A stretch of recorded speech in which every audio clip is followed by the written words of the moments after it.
Well, good morning, everyone. My name is Ted Gardner, and I'm with the Oral History Project, which was started by the Library of Congress, and our wonderful public library here picked it up, and Brian, our videographer, is here, and we're talking to Pat. Right, Patricia Thomas, right. Pat Thomas. And I ended up my military service as a staff sergeant. Wow. Well, now let's start at the beginning, Pat. Okay, Where were you? good idea. Where were you born? Well, I was born here in Cincinnati, and I went to, this was my memory-wise, I was at Oakley Elementary, and Oakley. then as we moved during the Depression years in the 30s and that, we moved to, and I went to Withrow Junior, and from Withrow Junior High to Hughes, we moved again. I went to Hughes High School senior year, and finally to the University of Cincinnati, where I graduated in Teachers College as phys ed major. Oh, that's why I'm into sports. That's very fascinating. Did you come out of a? Tell me about your family. Did you have siblings? And yes, my mother and father had. My mother actually had 5 children. 2 of them very early in the 20s and died of what we think of now as prehistoric diseases, smallpox. Oh, and, dear! Oh, yeah. One, and I forget the other They one were, now, but both of them are early. Deadly. And I am survived by, well, I'm not no longer my brothers. An older brother, Stuart, he flew in the Air Force, the 8th Air Force out of England. Okay. Did about yeah. 50 missions. Sure. And my younger brother, one younger than me, Don, became a doctor. He graduated from the University of Cincinnati. He was pre-med Phi Beta Kappa. Wow. So he was a GP here in Cincinnati. Oh, really? And meanwhile, Dr. Thomas. after I finished my military, my college years, I happened to be in, as I said, my second home at the university in addition to schools was Wilson Auditorium, which is where all the Right stage, there and on that's where I Clifton. learned stagecraft, working behind the scenes. I think it's a truism, and you probably know, Ted, for every one person on the Star, there's 10 backstage Oh, doing the support. absolutely. So that It was takes one a of- lot I was, to I was one produce. of those. Yeah. And So you anyway, were one of those stars. Right. And it came in handy because when television started, I was able to do sets for Rod Serling when he did a story called The Storm, which graduated into The Twilight Zone, which I think most people see. know, I didn't or have know heard about about, the or storm. watched some old-time shows when they show them. Right, They're really right. great. Did you ever see any of Rod's stuff? Well, you certainly were a part of that great Cincinnati crowd of Right. of artistic people and That's everything. correct. And of course, I came from the West Coast originally, and my mother and I listened to all of the soap operas on the yes. radio way That's out. why they're called soapers. Way out in Oregon, and I'd rush home at noon from high school, 3 or 4 blocks away for lunch, and she'd have on Mary Marlin and all that stuff. You know? Well, that was never my thing. My mother probably did, but I was never my thing. My older brother, of course, was in. He used to go down to Lunken Airport because he was so interested in aeronautics and so forth. They're still into him flying as a pilot. He got to know the pilots, etc. In fact, it was really funny. When Wally Post was a flyer back in those days, and he crashed in Alaska, I knew who Wally Post was, but who was the other guy he was with? I can't remember the comedian now who was with him at the time. It was because he feels yeah. You caught me off guard. I remember that so well. Post and yeah, I can't remember. It wasn't Wally Post. Wally Post was our Reds outfielder. Right, yeah, right. There we go. We knew the connection. No, but anyway, something Post. Yeah. My family, and I don't know, I was a child then, and I said, who is this other guy that was with Wally Post? I knew who Wally Post was, and my brother was interested in flying and so forth. Oh, well, how did they explain he's a comedian in the Ziegfeld Follies and all of that to a child, so that I would understand? Because I never saw the Ziegfeld Follies. That's New York. I mean, and until I saw, and this I'm sure the people appreciate, I didn't know who Fanny Bryce was. She was Baby Snooks on radio. That's right. Radio was our entertainment. Oh, yeah, that that's led all we into had. Eventually to television. That's and right. Which is why That's I all we had. graduated into that. Oh yeah, well, of course, Fanny Bryce was Oh, yeah. one of the top And then when I stars of saw her all finally in times. Funny Girl and learned all the other things about her life, which I had no idea anything about. So it was something I was saying, what a marvelous show. Well, and then of course, then you got acquainted with or were in touch with other people in the business here Yes. in town. Right. Well, I went into the business after my time in television. I graduated. My family was going through a bit of disorientation after the war years. I mean, trying to get settled again. My brother was married. He moved out to the West Coast with his family, now going number 5. My parents were getting older and trying to relocate. They also went out to California to live and settle. So that left me kind of on my, I thought, for a change, why don't I go to the military and let the military take care of me for a while? Sure, absolutely. This was 1956. That's I went in, and the pay in that time, Ted, was $78 a month. Yeah. Ooh, something else. Oh, I remember it well. Yeah. Well, that was a very adventuresome thing on your part. I had a You were one marvelous of the turnout few. beautifully.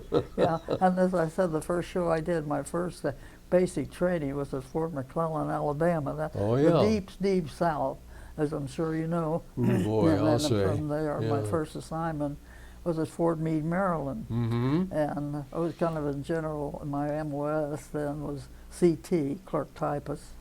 So I was doing most of that, and I was in PIO office. I started because I had my connections tied in with that. They thought, Sure. well, maybe stick her in there, which I was glad to have. And I graduated into PRC, post-regulation clerk. And boy, Post-regulation. and if you know the regulations, tell you that's a room like this size full of nothing but books full of regulations about everything. Oh. Every service has it, and you have regulations, which came in handy for me. Right. And, Great people call, source. hey, Tommy, what's the regulation on such and such and such? So I get Right. either a phone call from a captain or the Right. CC, the company clerk. What's going on? So I got to be quite a thing, and I tangled with the master sergeant and managed to get him actually discharged Right. because he tried to mishandle things. And because of that, I got a nickname, Buzzsaw. Buzzsaw. I mean, everybody, did you have one in your own time in the service? Oh, yeah. Everybody does, I think, at one time or another. Oh, yes. Well, I was trying to think of who else you might have been in touch with, prominent radio people. But that doesn't matter really too much, Well, although real fun, and you the know fun I about had it. most, the various posts that I was stationed yeah, and you've at. told people about it too. Right. The next post after Fort Meade was the one that I got the most enjoyment, Fort Monmouth, New Jersey. Uh-huh. I was able to get up to New York and got to see a lot of the shows, like West Side Story, Oh boy, Miracle Worker, sure. Sound Oklahoma. of Music. Would you believe I saw the Sound of Music on the 31st of January, and it was New Year's. I walked out in the New Year's Eve celebration, and I had to get to the parking lot and somehow managed to get back to the post in the middle of all that. And I remember the man handing out the playbills, the Mhm. program, and he said, "Come on back next year." He's giving this. All I saw was Julie Andrews and Oh, and yes, at that yeah. time. Oh, what a thing! And then I was so glad and so sorry when they saw the automatic thing. Oh, I know. What? Well, I kind of figured out what. Well, Okay, go ahead. Ted. yeah. Oh, you want to tell us a story about how you got nicknamed Buzzsaw? Oh, that's something else. Yeah, and part of my duties on the fort that was stationed at Fort Meade at the time was what they call weekend driver. Of course, every post I think is. I don't know whether they do it now, but at that time, I could drive because of my age and so forth. So on the weekend, I would have to provide on Saturday and Sunday Class A uniform, the whole schmear. Absolutely. And I would provide drivers to primarily the girls that needed to work up at the hospital, because the post, Army post, bus that would deliver all these people around during the week. Doesn't work on the weekend, so I pulled weekend driver duty. I had to be ready every day. I had to sit in the rec room, watch television, be in Class A, so-and-so call. I had to make the run.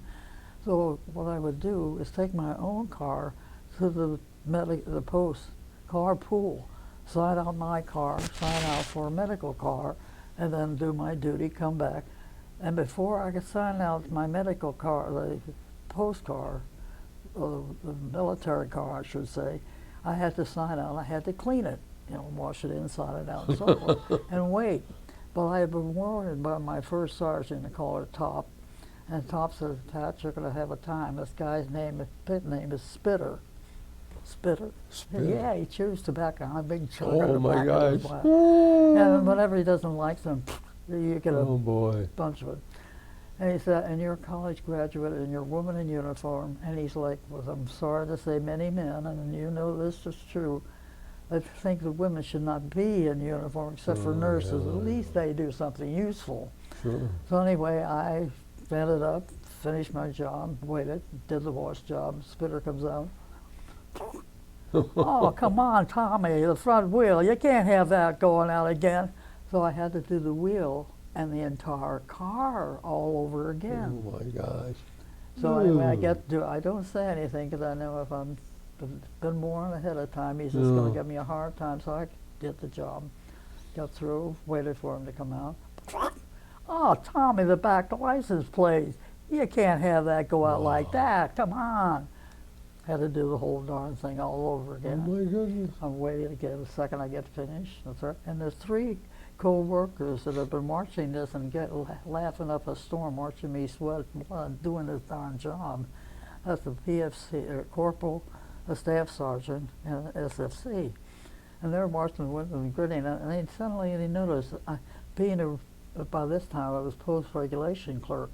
So I'm making a note of their name tags, which we wore in those days, and their rank. And all of a sudden they're feeling a little conspicuous, so they started, I didn't catch them on the last one. The last time, "Ah, Tommy, the other light, come on, we got to get this clean."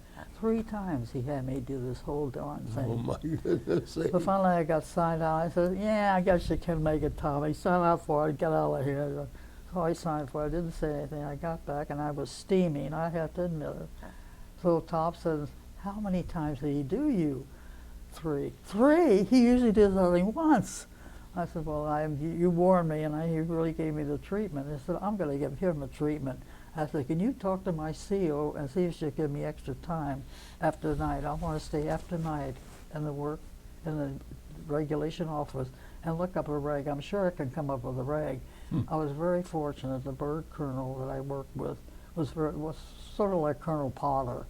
If you were in a relation to somebody of those MASH, the kind of person. So I was able to talk to him. He said, "That's incredible, Pat. You go for it. Get it. Think of 2 terms, legal terms, and the people who watch JAG and other medical firms may see it. And the JAG is Judge Advocate General. Yep. Those are our lawyers in the military, if you know that. So anyway, I told looking up the regulation, abuse, and which is what he did. And of course, look for that term and then work around that and see what you can build up. Because I had all the information I wrote up before I even left the post, the military thing. I wrote down their names, their rank, the time of day, the times I worked, each spot that he spit it on, and so I had all that information. So when I went to the JAG office, I had a captain, woman captain, who was going to be my representative, my prosecuting officer. So I called him on a special court-martial, he and the 3 cohorts. I gave him a choice of discharge. He had, of course, World War II honorable medals like crazy. So he got an honorable discharge. I don't know how they worded it then or now, but with extenuating circumstances. In other words, in the full honor. Or he had the choice, if he wanted to stay in, he would no longer ever be in charge of personnel of any kind, of any, up and down the rank, and he would be in a room shuffling papers. So in essence, that's what they gave him, a choice. So he took the discharge. The 3 cohorts got busted in rank. the corporal back to PFC, Oh, the staff goodness sergeant back sakes. to sergeant. I mean, each one back one rank, and of course that means one back in pay. And paid, sure. But because I handled it that way, I'm a little more private. I have nothing on my rank. I have nothing to show for rank, and I came along with 4 people and got them actually discharged and handled. I got that became my name, my nickname around the post, Buzzsaw. So that's where it came That's from. where it came That's from. where my nickname comes from. So anytime you want to look up something, hey, look up Buzzsaw and see what she says about it. So that's got my name. Buzz, Did you have friends and yourself of the nickname in particular? Ted? not really in the Navy. Yeah. I was always Ted. Yeah. Yeah, but at college I had a nickname and so forth. But so you entered the WAC in Right. 1956. 56. Right. 1956. They were like 12 wow. years, so I got out in 68, which is covering a whole smear of range. Oh of my goodness, yes. Yeah, I was well, scheduled for 56, of Vietnam. course. The I was- beginning of the Vietnam War and then into the Cold War. Right. Did you serve overseas at all? No, all of my service was stateside. Stateside. Now, tell us about your time with the military and say during Well, the. primarily it was in PIO, which is Yeah. Public Information Office or Officer. Mm-hmm. I started that because the MOS was clerk type as CT. Right. Yeah. Some of that I graduated because I was interested in photography, as both, and back then they had a huge equipment like like Brian is wearing, and that's small compared to what I used to carry around with me. And I went to, the one that was the post outside of Indianapolis, Fort Sam Houston. I took my photo training up there at the time when I was in the military, which officially made me a military photographer Yes. to tie in with PIO. And while I was stationed at Fort Monmouth and finally ended up at Fort Dix, where I was finally discharged from, at that time, Vietnam was very hot. And I'm sure Yeah. you can remember, Dick, and I'm sure the people can Oh, too. yeah. People, the gals and the college kids outside of the White House, hey, LBJ, how many kids did you kill today? Oh, I boy. remember that chant, etc. And I was scheduled for Vietnam. And they gave you 2 weeks, the official letter that you got from the military, and I'm sure you remember that as do people do here who have been in the military.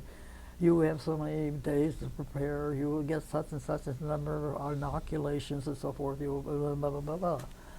So my inoculations were spread over 6 days. I was to renew what I already had, put 3 new ones, which I never had before: malaria, typhoid, and leprosy.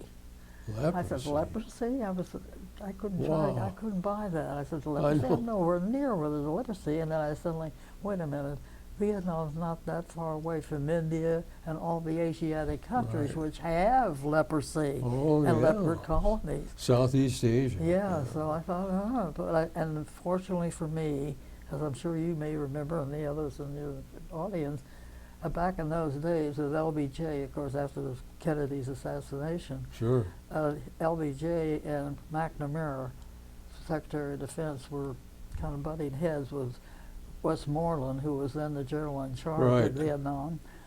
Apparently they decided, or Westmoreland or whoever decided, 3 days before I was scheduled to go, McNamara's signature came around to all the services: no more military personnel of any size or rank will be going to Vietnam. My word. Only medical. And what was particular for me, and I was stationed, as I said, at Fort Dix, and then my rank is by a staff sergeant and older. We sat at a separate little group of colleges, etc., barracks, across what they call up the hill at Fort Dix. And I shared, like we do here at the residence, we share a bathroom between the two of us, etc. Her name was Gail, and I don't remember her last name, and she had served over there 2 extra terms of duty. Now, if you remember from Nash, you had the duty of maybe Hawkeye and Trapper Sure. and BJ. They served a number of months or years, whatever duty stretch, and then they renew or whatever. Well, she had been in Vietnam for 2 extra duties, and they had promised her, apparently, but not in writing, that she would never be called back again. Well, suddenly, apparently, she got one, and she was a golfer. And the next thing I heard, and I went, bang, and she was literally destroying her room with her golf club. They promised me. Oh boy. She went absolutely crazy. I thought, oh my God. Great I ran to disappointment. the front, the post, little phone, inside phone, called down. I said, get a hold of the first sarge, and who was the duty charge of quarters, CQ. I said, send the runner up there and get her. All you have to say is, Gail's got notice from Vietnam. Well, I don't know where the first sergeant was. She must have been in the shower. All she must have done was just throw her jacket over her hair and a cover over her Right. hair. She was almost in bare shoes, in bare feet, and came out with sandals on. I saw her from where I was looking down the hill watching her. Here she comes tearing out, gets in her car, boom, she comes up that hill to the thing. She backs the car in. She's running out. Here, park it for me, Tommy. She throws the keys to me. I catch the keys. She runs up to Gail. She and Gail had been friends before.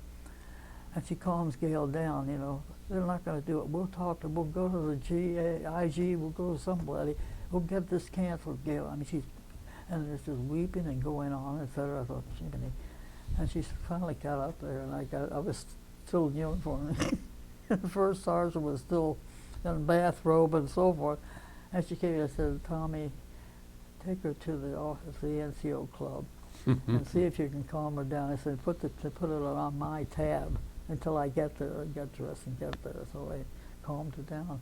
We got her changed. I don't know how they pulled the strings, and ranks has its prejudice. Oh boy. And somehow they must have gotten her switched out, and she didn't have to go. But she was ready to go AWOL. She was that upset, having been promised, and she was a damn good nurse because they had ratings like crazy for her. She had more medals than she knew what to do with. The thing for her duty over there. Well, you met so many interesting people, just ordinary people in the Right. service, Yes. from different parts of the country and Right. everything.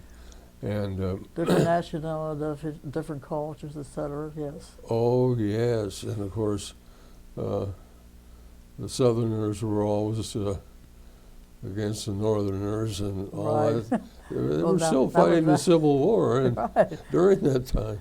Down in Fort McClellan, Alabama, my basic training, we were, and of course then, $78 a month didn't go very far, even in '56. So we were told, and this one, I forget that, I was there about 4 weeks, and the first sergeant was our Sergeant Monty, and she said, save about $9 out of your pay. You're going into town, and you're going to buy your pump shoes to go with your Class A uniform. We didn't have that issued to us. We had regular shoes and so forth. I said, now the white people will go in bus 1, the Hispanic and so forth will go in bus 2, and the blacks and the Negroes in bus 3. And then I hold it, Wally, come on. Here we've been working with these women, eating with these women, KP with these women, and now we're suddenly separate? And she looked at me, she said, Thomas, you're from Ohio, right? I said, yeah. Yeah, I said, yeah, so what? I said, well, down here, that makes you a damn Yankee. That's where I learned the little truisms of the racism that was still going on, and unfortunately still goes on. Yeah. What Lowell So I wants, learned my lesson. Lowell Of course, gets. she said, when in Rome, do as the Romans do. But I remember seeing the signs, I'm sure you did too, Ted. Blacks only, whites Oh, only, yeah. no Oh. blacks allowed. Yeah. I thought that whole sorry mess. Yeah, that's right. Well, my wife and I came here in 1955, and I remember traveling in Kentucky and Tennessee on business, and for example, at the Greyhound bus station, there was one door for Yes. colored, Yes. one door for... Yes. Well, did being that close to the Big Apple, did you go into New York a Oh, lot? did I ever? Oh, I loved that. I used to go and see Oh, all wasn't some of that the best fun, though? shows. West Side Story, Sound of Oh, Music, boy. Miracle Worker. Oh, Miracle Worker. Oklahoma. That was incredible. That scene Oh. when that fight in the living room or the dining room between Patty Duke. She was 9 years old at the time. I know, And she was a Anne genius Bancroft. at that Oh, time. incredible scene. Yeah. And then for me, when I saw, when this was the fourth meet, I could get into the National Theater and the amphitheater, saw two marvelous. I saw Oklahoma with Shirley Jones and her husband, Jack Cassidy. Wow. He played the role, you know. Right. And Curly. on the National Theater, I saw West Side Story, and one of my incredible favorites, and I think most people, if they don't see it, they should, about President Sunrise at Campobello, about FDR and I polio. remember that. And Yeah. that marvelous, incredible scene where he's trying to get up out of the couch with his crutches, and he's pushing and pushing, and finally, and like the audience is out there, he's pushing, and finally, he falls forward. And the audience that night at the National screamed. The women actually screamed. Yeah. And you know, this Ralph Bellamy was playing the role, fell forward, which he must have done, I'm sure, many times, trying to get himself into the walking on He his was a crutches. very proud So, man. But to think he did this, Ted, 8 times a week. Wow. And he was on the show on Broadway for 2 years Oh, my before he goodness. started doing the tour, and he did it on the tour as well. My God, I felt don't know how you I could felt like do- I pooped out on it. Not even close to it, kind of, even in my basic training when I did the calisthenics and all the other jazz we did, and the shooting, the linear shoot with the rifle and so forth. Now, in your training, did you have to learn to use equipment? I mean, armor, guns and No, things like they did that? us in basic training, Ted. They shot Yeah. us with the took us on the rifle range for a bit, and they actually took one woman off because she was shooting. She was missing, not only missing the target, it was going her bullet. They thought she was a danger to herself and others, so they pulled her off the line. And then of course holding the rifle, Right, and different right. shots, that routine. And since that was not my particular forte at the You're right, time, yeah. I just said I'll pass on that. I'd rather shoot with a camera than shoot with a gun. Now, what I wanted to get to that. What type of camera did you use? They had what they call the Kodak Pack camera. I don't know. Kodak Pack, That was a big thing. It was almost 4 times or 5 times as big as Brian's Oh, using yeah. right now. I mean, the whole smear. I had to Yeah. carry the pack on my back for sound if I was doing it with sound, etc. My God, I mean, compared to what they do now, how they have them even the handhold. Oh, yeah. They take a picture of you little and thing. I sitting here Stick with it the in your clock behind pocket. us the whole bit. Sure. It was incredible. Well, that's very interesting. You were a pioneer, no question about it. And you made staff sergeant. Yes, I made that while I was on. Oddly That's- enough, that's even very, certainly very- after yeah. Fort Monmouth, I got into recruiting duty, and that's where I made my staff sergeant. I was recruiting at Providence, Rhode Island, and then from there to Syracuse, New York, and finally back to Fort Dix, where I eventually discharged. How about that? Well, that's great. What did you have your car with you all Yes, the I was time able you to were take there? my car each time with me. So and each you time- had transportation all right, the time. right. I did my own transportation. Wow. That makes a big difference when you can pack your own stuff. Oh, I should Duffel say bag and the so. whole schmear. I should say so. Did you get a chance to do any of your own transportation outside of whatever post you happened to land with the ship? I was in the Navy, Yeah. and we didn't we didn't touch base very often. And I Did you get the time at Pearl or any time? worked out of the West Coast, of course. Uh-huh. I was on 2 different ships, and started out at Guadalcanal in 1942. Wow. That has And, memory lanes. Oh, it was incredible. But you really couldn't, if you had a car, Right. you might as well have left it home with the family, because you leave it at the port or something like that, or Right. the airfield, and you never knew what was going to happen to That it. was, So the Navy did not encourage Oh, I see. ownership of A whole different automobiles. ballgame. It's for the military. Not yes. at all. Not at all. What? Tell us. You've had such a colorful life. Let's see. The Well, I'll Vietnam tell you one period. thing I did enjoy when I had the car and I was stationed at Fort Monmouth and got into New York to see all the different shows, etc. I could get inside. I remember going, and this is one time typical of the difference between the South and the North. I was going through the Lincoln Tunnel, which I usually made came up from the post, and I was talking to Mickey, who was sitting next to me. I said, I never can figure out when the stalactites, or whatever they call them, is that because the tunnel is warm and the river is cold, or the river is warm and the tunnel is cold? And I happened to look at my rear window, my mirror, and I saw one of my southern friends in the back. Her name was Coley. She's in Jasper, Alabama. And I saw her eyes were big as wide. You mean we're under the river? And I never entered my mind that when she said the word tunnel and she didn't see mountains, that she wouldn't figure it out. And of course she looked so white, I thought, oh my God, she's going to get sick in my car. I had all sorts of visions. And I thought, Coley, take it easy. We're almost to the end. We're right at the end. They go, are we going back in the tunnel? I said, no, we go back on the bridge. We go back via the bridge. I had visions. I never entered in my mind that she would know a Lincoln Tunnel was under the river. She was absolutely terrified. Every time we do it, and the kids would hold her hands and she'd shut her eyes. Are we in there? Are we at the end there?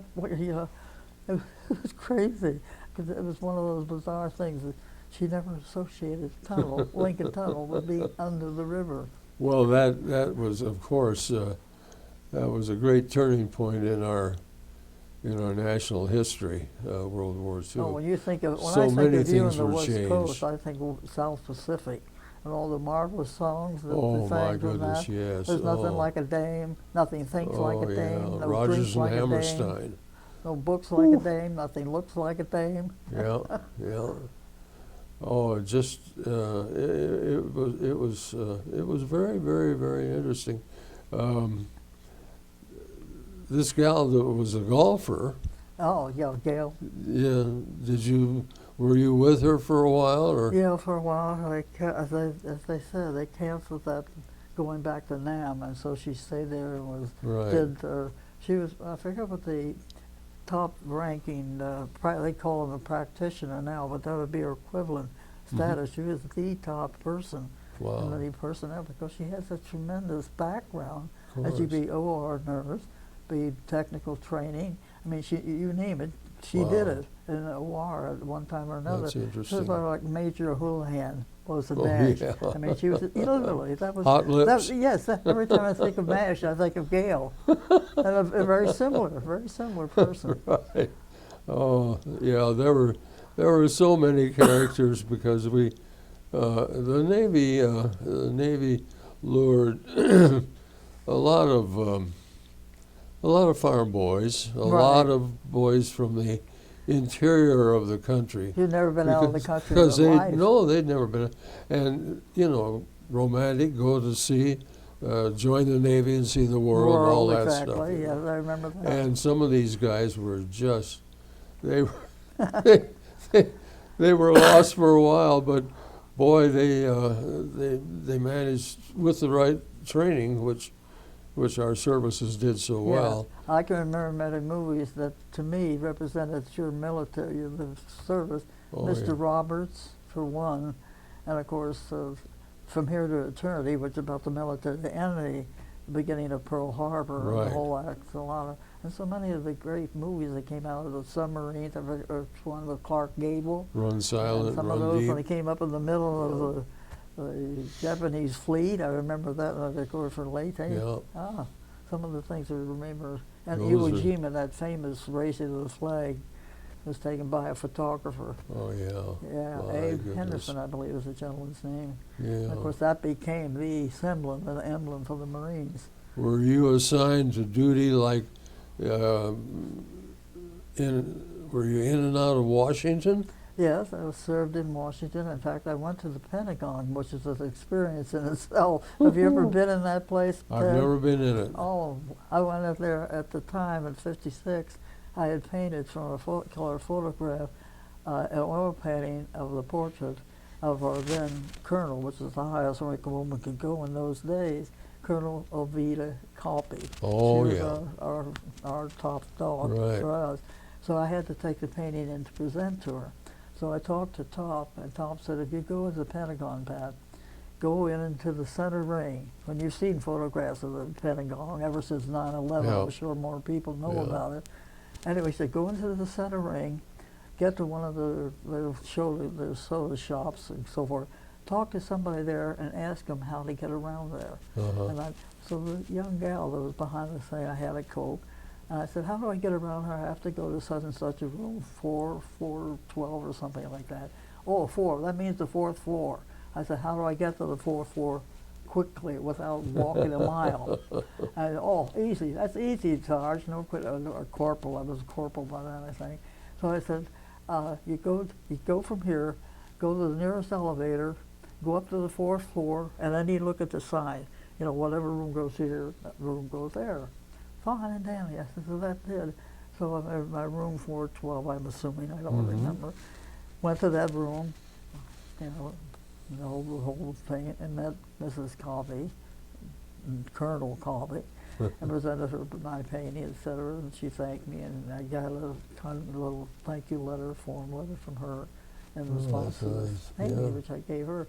And I also did a oil painting of Eisenhower as a general, also taken from color, which is at Fort Meade in the rec room. It may still be there. I don't know if it is or not.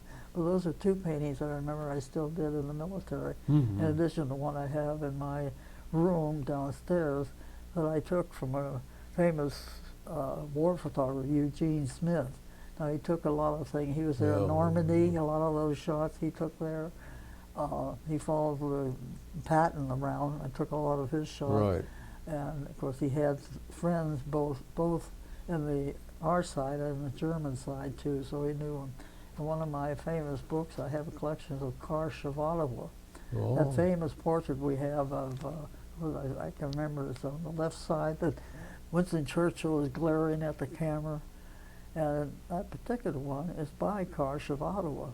And he told the Prime Minister at the time, he said, Mr. Prime Minister, I will not take a picture of you with that darn cigar stuck in your mouth. It looks so unpolitical. Yeah.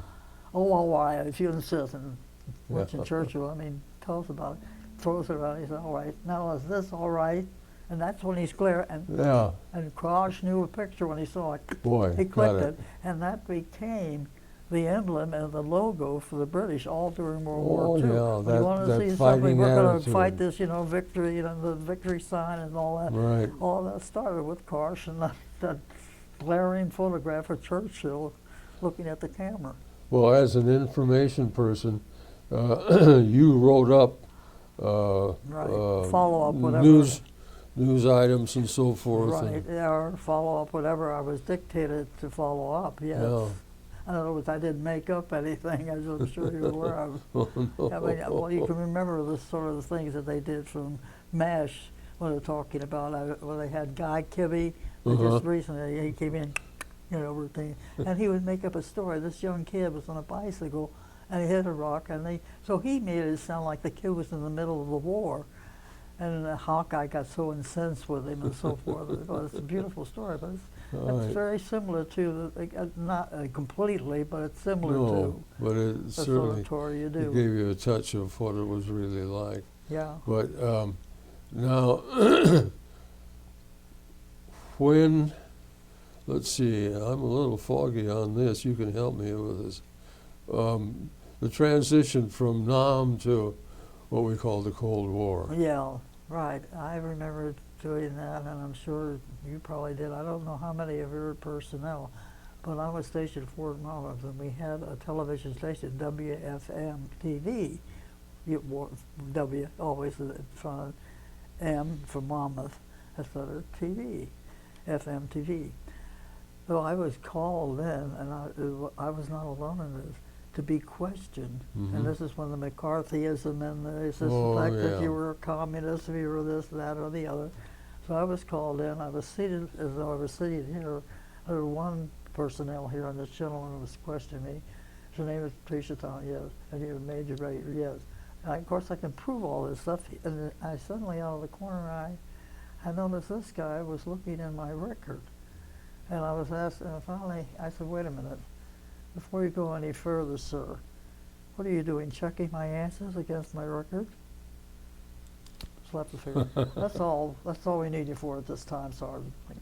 That was it. That was it. But I assure everybody else in the post, I don't know how many people were there stationed for Monmouth that they thought were communists or Cold War sympathizers or whatever the term they used. Right.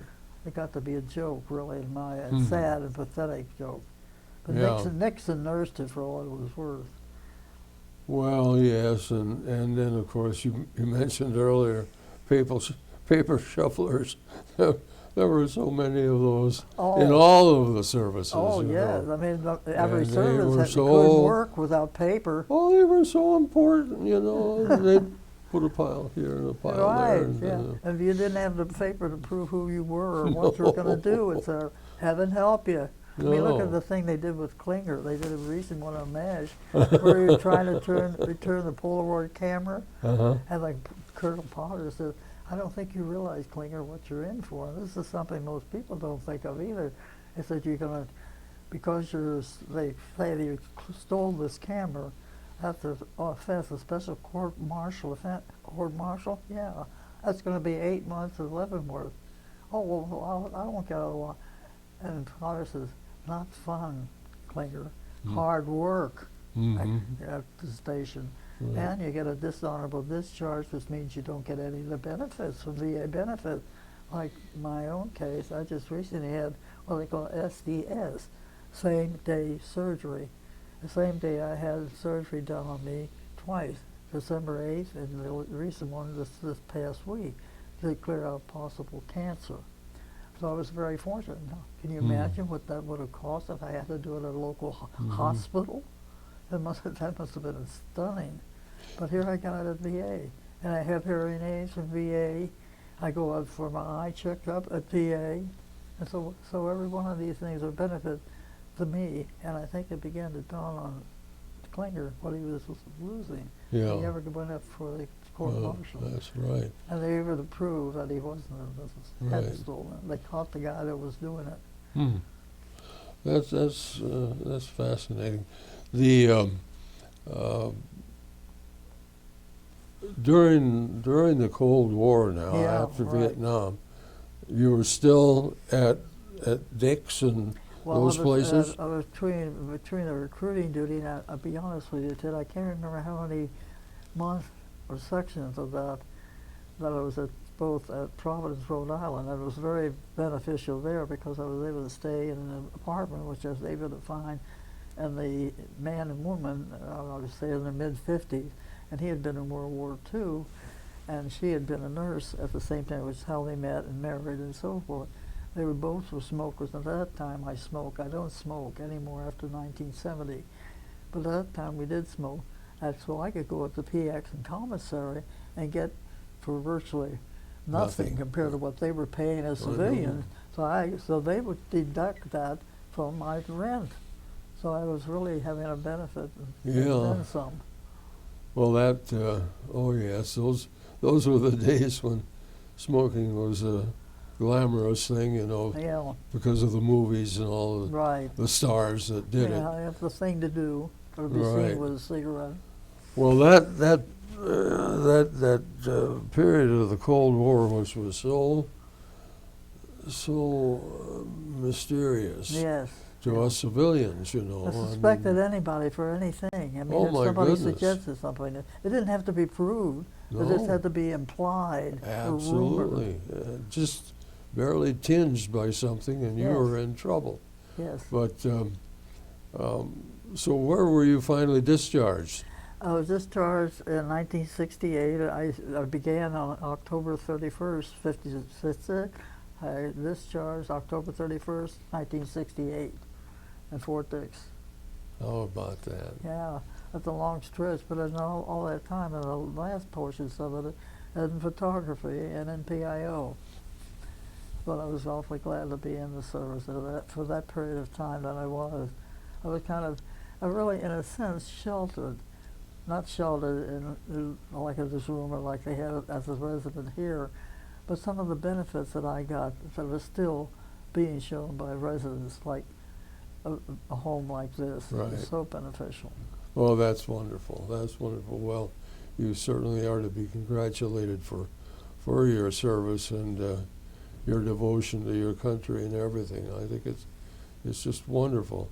I've interviewed a few other ladies who were in the service. I didn't know there were Services. that many here. Not here, but before I got in here, Right. I had several, and always, well, not necessarily self-effacing, but used to taking orders, Right. and used to being Right. below Knowing when to somebody. salute, when not. Aye, sir, return the salute and all that sort of thing. How did you feel about that as a person? Physically, I was used to being with my parents. Back in those days, the parents would give you a swat on the butt if you didn't obey. Yeah. Nowadays, they use psychology sort Oh. of thing, routine. Level the playing field. Right, exactly. but actually, once you get used to and know, for the most part, most orders were for a reason. Yes. I mean, like going back to MASH, which most people can relate to if they remember, and they show them on Right. Channel 50 here. So I can watch it, or Channel 60, I should say. So watching them there, you see where they obeying an order and not being in order. They had a marvelous show last night where a young man, his wife had been playing around, had a baby, he needed to get home. And he asked for sanctuary from the priest. And the priest said, I'm not giving this young man up. He asked for sanctuary, and as a priest, I must give him and honor that. Colonel Potter says, this is a tent, and they taught clergy in the military, I can't remember the term now. Said, well, this is just a temporary thing. It's not a church, so we can't give him sanctuary. And the father said, I'm not giving this young man up. He needs physical, psychological help, and I won't give him up. And the two MPs started, well, that's it. They started going in the mess tent, which is where they were holding him. And the kid grabs his rifle and aims it at the priest. And Father McClellan, who was the role, he said, Jack, or whatever the young man's name is, Jack, do you realize what you're doing? You're not only AWOL, you're compounding it. Mm-hmm. What you're using my services and the fact that I'm a priest for your convenience when you need it, and when you don't need it, now you want to take the life of another human being? Mm-hmm. Give me the gun. No, Father, don't make me shoot you. Give me the gun. I mean, everything stopped still, watching it. They can watch him through the tent, the mess tent, what's going on. And finally, the father grabs out and grabs the gun and throws it at the kid and breaks down completely. Oh, I'm so sorry, Father, etc. Yeah. But they apparently managed to finally got him with a jag and straightened out the mess at Sure. home and got him to leave home so he could figure out what the heck's going on with his wife, etc. Do you watch the old reruns of MASH? It's watching him as the Oh, joy to that me. was Well, the- any of the service, the personnel and stuff they had. Phil Yeah. Silvers, when he did his service routine back in those days, I can't even remember the name of the show, but I remember him making a joke of it. And I remember the marvelous movie Mr. Roberts, the Peter Peter Fonda, Henry Fonda. Fonda, right?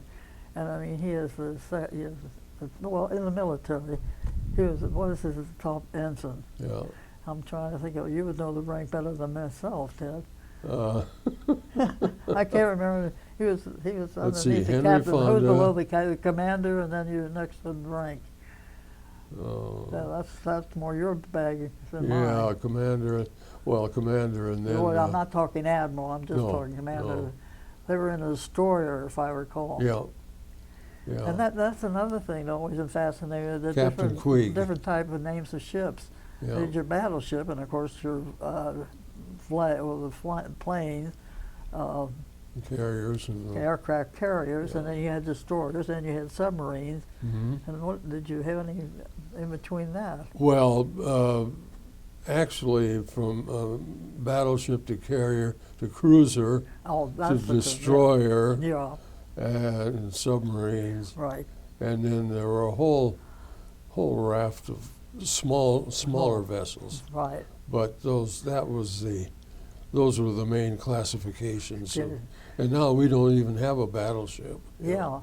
Yeah. It's all changed. It's all Yeah. changed so very much. And now the aircraft carriers are still around primarily because we need That's the major- aircraft and the That's the major ship ships, now. right? Yeah, and some of those big ones, they have over 6,000 people on it. Yeah. On the and, crew. and people don't think of that. They see the ship and they don't think about how much personnel. And you have to know what the heck you're doing and how to get around in those things. How do you feel about women going into combat, or women at sea on a submarine or something like that? Well, if they're observers, I mean, I'm sure the submarines need nurses and OR, because you've got to have the guys. Well, of course, the guys play nurses too. Mm-hmm. They have, pre-meds and the medics and so forth. I mean, that's the first word you hear in the battlefield. Medics, medics, Yep. calling Yep. for medics. And it doesn't matter what, as long as that Red Cross and you know what Right, you're doing. and in the Navy, in Coast Guard, it was a corpsman, Corpsman, that's hospital right. Thank you. corpsman, Yeah. Yeah. Well, it's there are so many changes and everything. Now, so 1968 has come around. Right. You've been discharged honorably, and you came back to Ohio. Right. I came back and started, and I very fortunately had some friends. I said, why don't you go down to the welfare department? And because they need photographers down there for the adoption unit.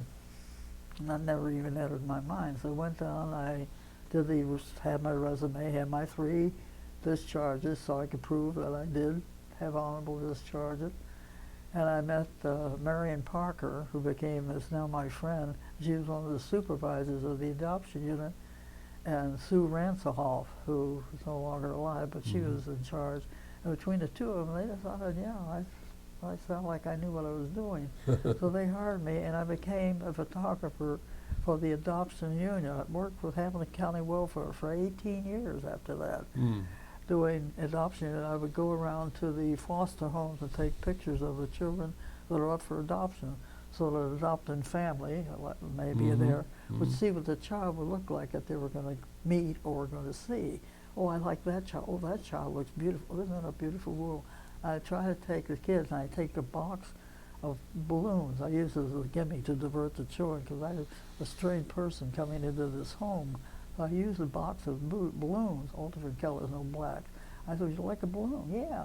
And I blow up the balloon, keep my camera out there so it wouldn't distract them, blow up the balloon and paint a smiley face on the balloon and give that to the child. So I'm no longer somebody threatening. I'm maybe somebody, a fun person, because I gave them a balloon. And while they're playing with the balloon and I'm talking to the parents and getting an idea what the foster home looks like, we take pictures of the children. Wow. So it worked out beautifully for me, and I got to enjoy working Yes, for children and adoptions. the joy you brought to those children and That was everything. great That's for those 18 years. That's just wonderful.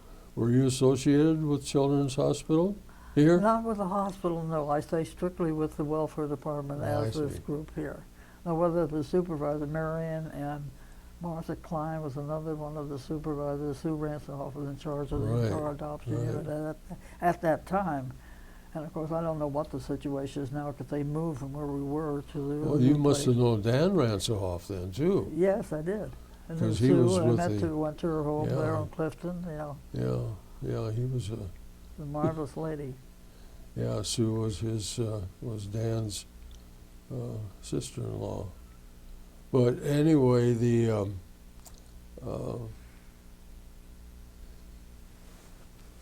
since you got out of the service and Right. you came back home and you had this marvelous career here, have you traveled abroad as a private citizen? No, I have not. That just never entered my Didn't find it necessary. Income-wise, et cetera. And I would love to have had the Navy, been working in the Navy in some capacity. Another, is the military going, say, traveling with you to a different post, well, as you said, Guadalcanal, anywhere in the Philippines and so Right. forth, or over on in Asia itself.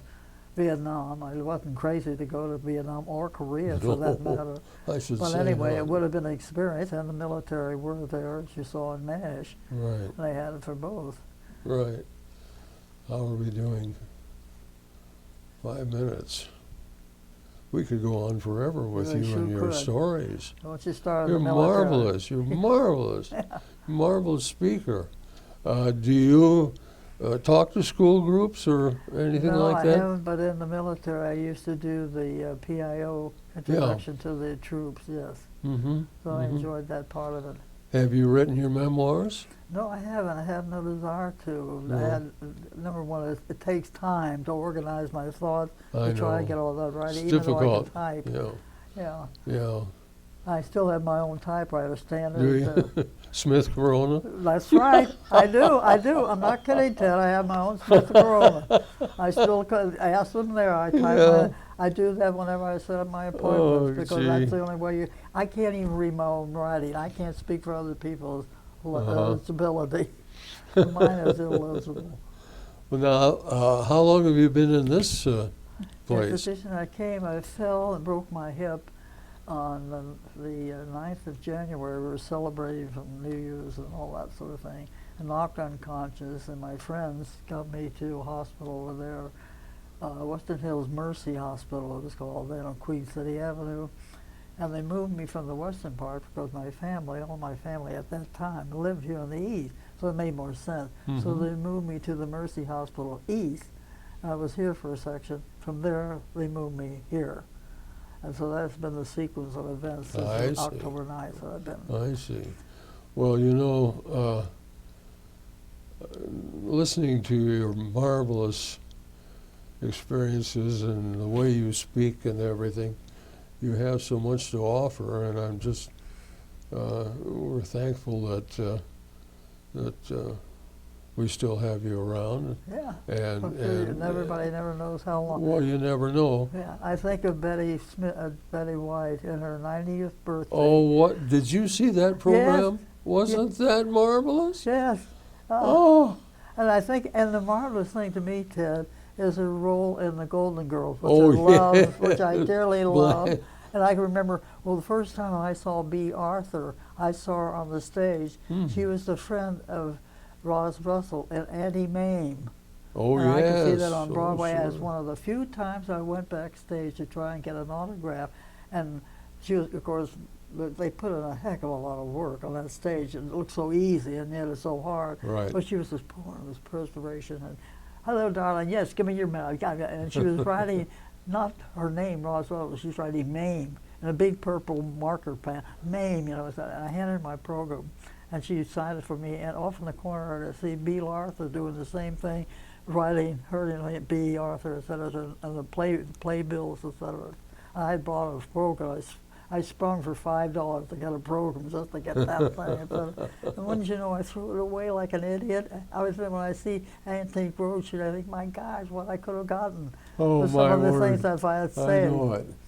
Oh, Well, Pat, this has just been a great experience for me, and I know that your friends and family will be happy to see the DVD. I won one. And they send a copy to the Library of Congress archives. Oh, wow. And one copy is kept here in our public library archives.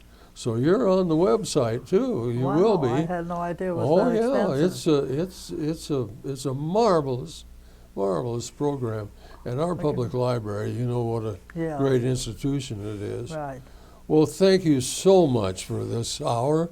Oh, it's been Our great. time has run out, and God bless you, and keep them flying. You better. I'll keep them flying. If you keep the shift going, I'll keep the photos going. Yeah. All The two right. of us.